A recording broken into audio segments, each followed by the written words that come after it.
Hello, and welcome back to this week's video. My name is Eva Joel. If you are new here, welcome to Look at Eva Joel, where I sit down on my corner of the internet and I read Reddit stories and I react to it and we talk it through. Today's theme for Look at Eva Joel is husband and wife. These are all stories from married couples, men asking if they are the asshole to their wives, and just overall kind of back and forth between married people. First and foremost, I am not married. I'm not quite sure if I'm going to go down that route in my life.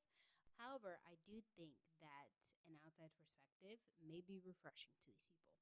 So let's just go ahead and get started. The first one is titled, Am I the Asshole for Not Leaving Work to Help My Wife When She Ran Out of Gas? My wife, 38 female, and I, 41 male, have been married for 11 years and have two kids, 9 and 7. I work full time and she works part time while also doing online classes to finish her degree. She dropped out of college after 2 years and wants to finish. She has ADHD and anxiety, and if I'm being honest, sometimes it feels like our entire lives revolve around her symptoms. Last Friday, my wife didn't have to work and decided to go visit her sister who lives in a small town about 45 minutes away. She didn't tell me she was going, so I was very surprised when she called me shortly after noon. She was obviously upset when I answered, and in between sobs, I was able to make out that there was an issue with the car. Eventually, she calmed down and told me that she ran out of gas in the middle of nowhere and didn't know what to do. Because she hadn't told me she was visiting her sister, I was very confused and had a lot of questions, which only made her more upset.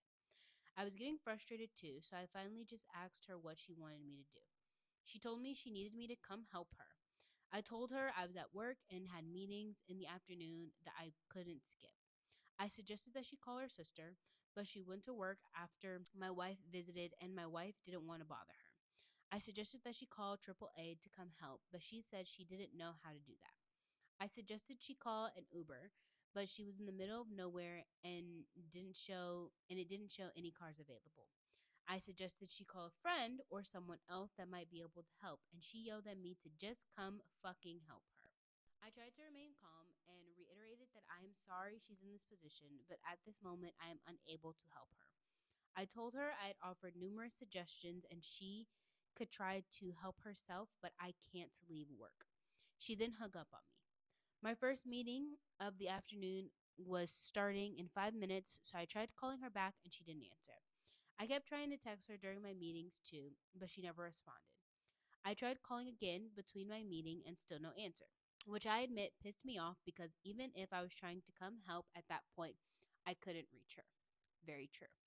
She is the one who picks up our kids from school, so I was kind of freaking out at this point because I was completely in the dark about whether I would need to get them or if my wife was okay. So I called the school and asked them to please let me know if my wife comes to get the kids because I can't reach her. I didn't include any details about why. The school called me back at pickup time and told me that my wife was there for pickup. When I got home at the end of the day, my wife refused to talk to me. She gave me the cold shoulder the entire weekend. I apologized for not being able to help multiple times. Finally, this morning, she spoke to me and all she said was, I can't count on you anymore. Did I really mess up that bad? Am I the jerk? Ooh, the entire situation. This situation is weird because I don't know we don't really have context to what the details of this story, right? We don't have the context of why the wife needed to just drop everything to go see the sister in that moment. We also don't have the context of what the husband does, right? And so I can see in a situation where if the husband was a doctor, right, and was saving lives, where he may not be able to come and help in that situation. But there's a part of me that's like, what does the husband do to where he couldn't in that moment go and help if needed to help? And I see both sides of this because I think at the end of the day, I don't think the husband was in the wrong. I don't think the husband was an asshole, only because of the fact that the wife seems like she is weaponizing incompetence in this situation, right? Where she did end up figuring it out by herself. She is fully a capable adult that could call AAA, that could do all of these things, but in that moment, she just wanted her husband to help her. And so there's a part of me that sits there and debates and thinks about whether or not the wife really in that moment genuinely did need help. Because if you know that your husband can't come help you in that moment, because you know what your husband does for work, right?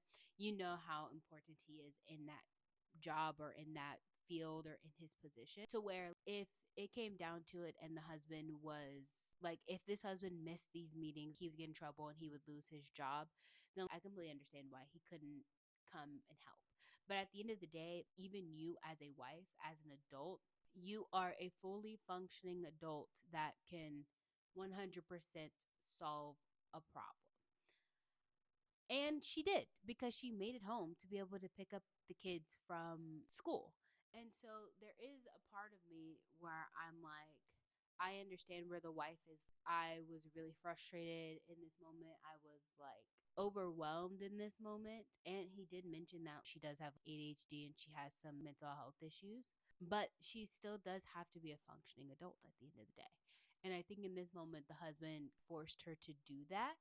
And who knows how their relationship has been in the past, right? We don't have the context for that as well. Where is she used to you coming to save her? Did she grow up with parents that always would save her and she didn't really have to do this? And is that where now this feeling of abandonment is coming from? These are all questions that all just need context to the situation.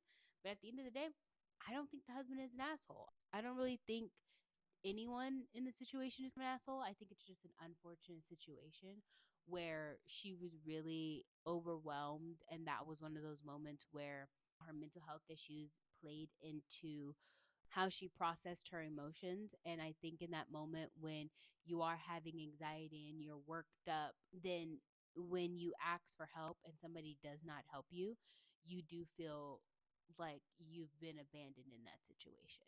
I 100% relate to the wife in that situation, where sometimes you just need the help. And I think we're missing the really big context of why the wife needed to go see the sister so quickly. That to me, I think would solve the question. Because if something happened to the sister or the wife was going through something, the question on what was the emotional state in that moment. I can see if the emotional state was, oh, the wife and the sister are fighting, right? And they've been fighting for the last 6 months. And this has been overwhelming. And this was the last time that she's going to see her sister, and she had to cut her sister off. And then I can justify the overwhelming sense of emotion in that moment. But we're missing just so much context in this story to rationalize both sides, to be completely honest. So, just at the end of the story, do I think the husband is an asshole? No, not really. But now you are in the doghouse, dude, and you're going to have to dig your way out of the doghouse. Because if your wife truly feels like she cannot rely on you, then there's more to this that needs to be solved than just like this one situation, right? This one situation shouldn't be enough for her to be like, I can't rely on you. Versus if there's continuous situations like this where your wife at the end of the day just feels like she can't rely on you, that's something completely different than just a one and done situation. So I do think that there's a conversation that needs to happen between the two of you, because we're missing a whole lot of context. So the replies to this Am I the Asshole are, for the most part, a not the asshole. Most people in the comments agree with me in the situation.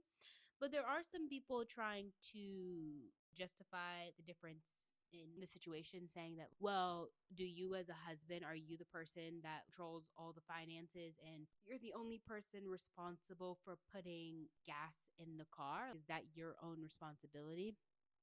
And I think that is a far reach, because what that's not very common in our world to say, oh, there's only one person in the relationship, in the family, especially in a family manner when you have kids and stuff. Only one person has access to the money and controls every single cent and every single dollar. That's just not very common in our day and age. So to bring that space up and to place it all together, that's the reason that she ran out of gas, to me feels like a reach and trying to place blame on the husband. But one of the highest rated responses to this Reddit story, with 8,300 thumbs up, is not the asshole. Your wife just proved that she was in fact able of dealing with this situation herself. I have zero patience for adults who can't manage situations like this. It was of her own making. B, there were so many options for solving it. And dropping everything to go save her, that just enables her dysfunction further. It teaches her that she doesn't need to be responsible for herself. And the silent treatment, that's a form of controlling behavior and emotional abuse. You need to sit your wife down and have a stern talking to her. She is the asshole. Be sure to point out everything I shared here. I don't think the only part I don't agree with in that situation is sitting your wife down and having a stern talking to, because at the end of the day, she is not a child. I think when you feel like you need to start parenting your significant other in a relationship is where things start to go downhill. You do just need to sit down, have a conversation with her when everybody's had a time space to calm down because she's clearly upset, right? You don't want to have the conversation when people are angry and people are upset. People can say things that they just like don't mean, but you do want to sit down and have the conversation and be like, hey, what happened here? What's really at the forefront of this issue? But I don't think you need to have a stern talking with your wife. Like that to me seems, I don't know, it just doesn't seem right with me because she's not a kid. And you don't need to treat her like a kid and she doesn't need to be acting like one. Let's move on to the next story. Honestly, here, I am a little bit under the weather. So I know you can hear that in my voice. I can feel the crunchiness in my throat. But with me being home and being sick, I really just wanted to pipe up some content, get it out there. And honestly, I think the sickness is coming from the fact that I'm sleeping with the fan on. And so I just will not be doing that tonight. I'll be drinking a hot cup of tea with some honey, and I will not be speaking for the rest of the night after I finish filming this podcast episode. So, what do you guys think about the last situation? Do you think that the husband was wrong for abandoning his wife? Do you even think the husband did abandon his wife? Because in that situation, it wasn't just a life or death situation. But, anyways, let's move on to the next one. My throat is hurting so bad. The next one is titled, Am I the Asshole for Asking My Husband to Tell His Mother She is No Longer Allowed in Our House Unsupervised? When you bring mother in laws into the situation, it exhausts me. I have had a boyfriend's mom who just did not like me for no other reason. I did nothing. I came in and she automatically didn't like me. And I just cannot even fathom that. Let's take a pause before I even go into this. I just want to go on another tangent. I feel like when parents don't like automatically are when parents aren't automatically nice to their children's significant other, it tells me so much about how you feel about your parenting. Because the thing about it is that I grew up in a household with a mom who knew that she raised me, right? She knew that she raised me right. She knew that I was smart enough to differentiate good people versus bad people, and that I wouldn't bring home somebody absolutely crazy that she would feel like she needs to step in between. She trusts how she raised me and the morals that she instilled with me. And so when parents automatically are trying to find something to dislike about their child's significant other, that to me feels like you don't trust how you raised them. You don't think your child is smart enough to go out and find somebody that is good for them.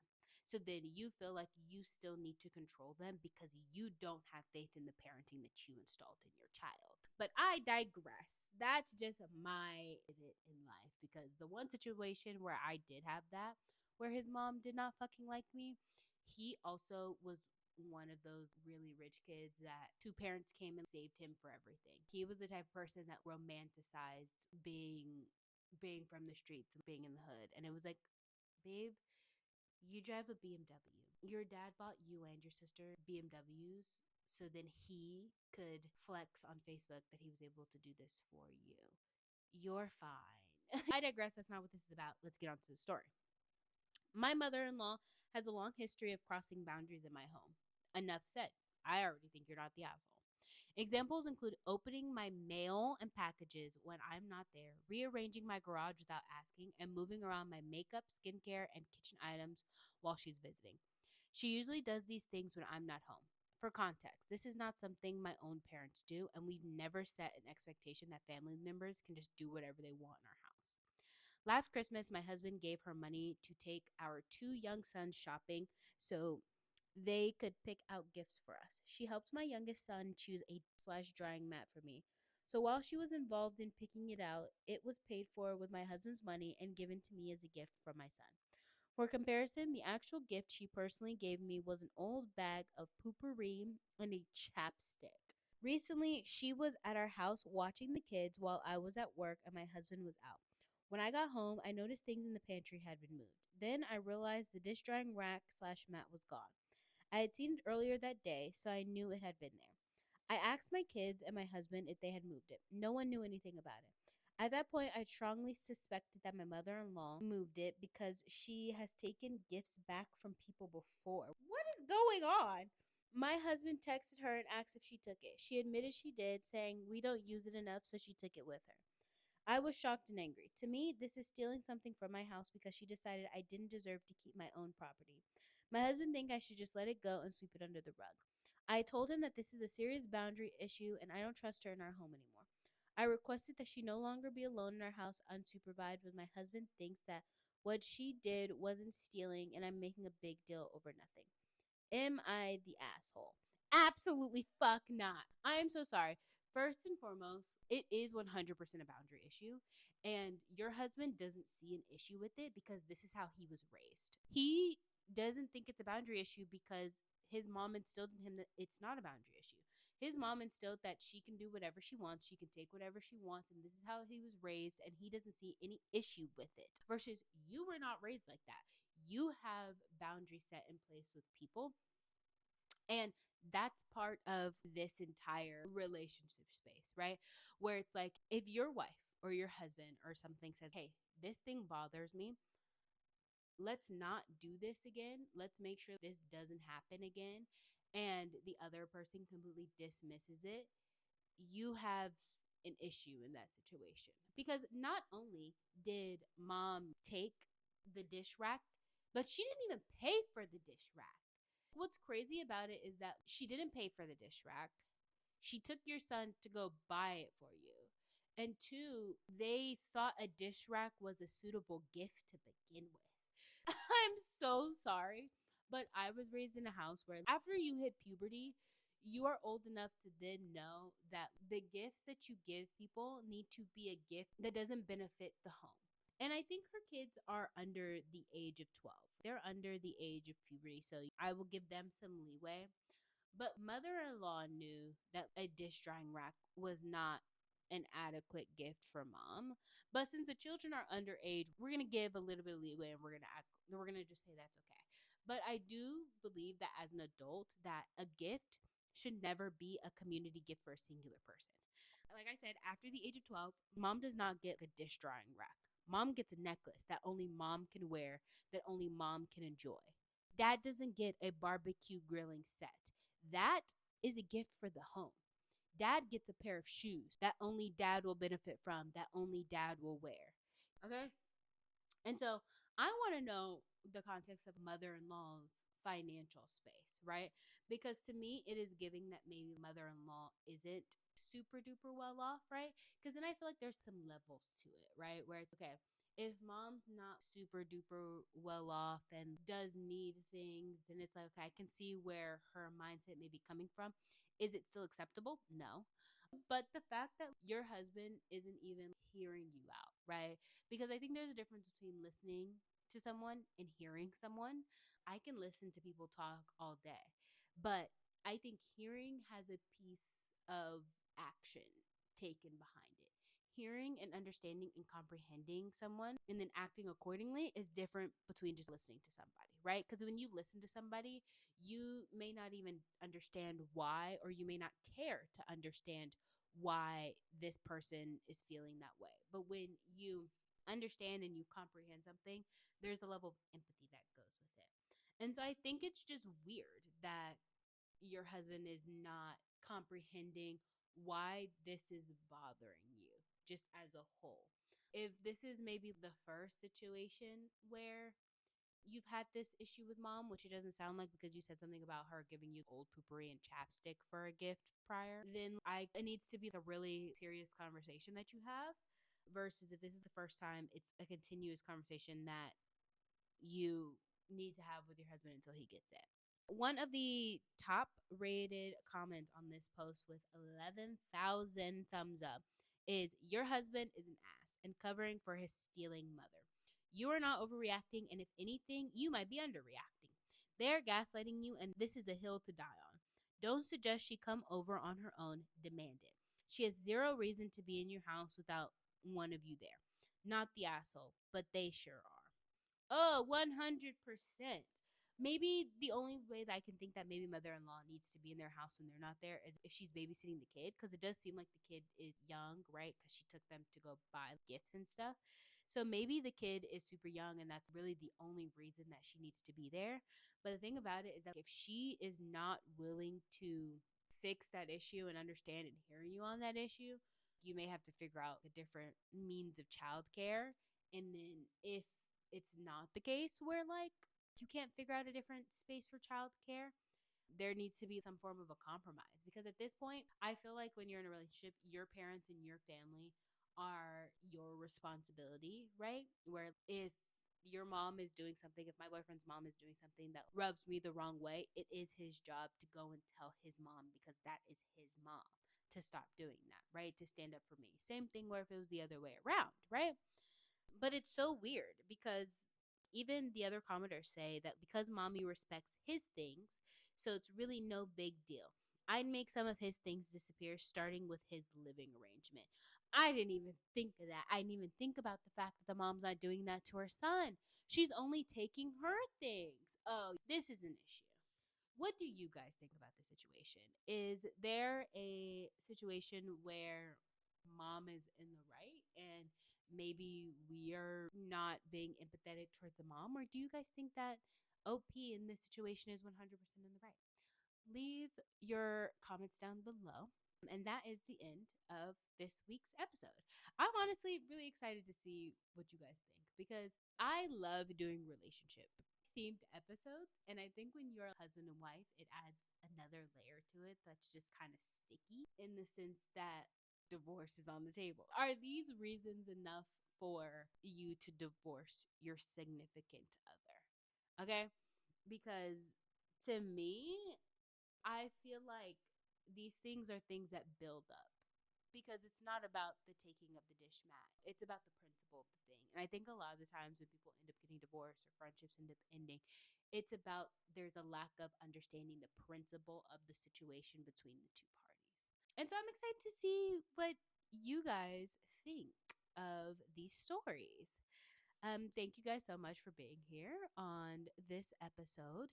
You can find this episode on every single platform: YouTube, all your favorite podcasting platforms. Give the video a big thumbs up. Follow on whatever platform you listen on or watch on. I will see you guys on the next video. Bye. I can't wait to hear your guys' thoughts.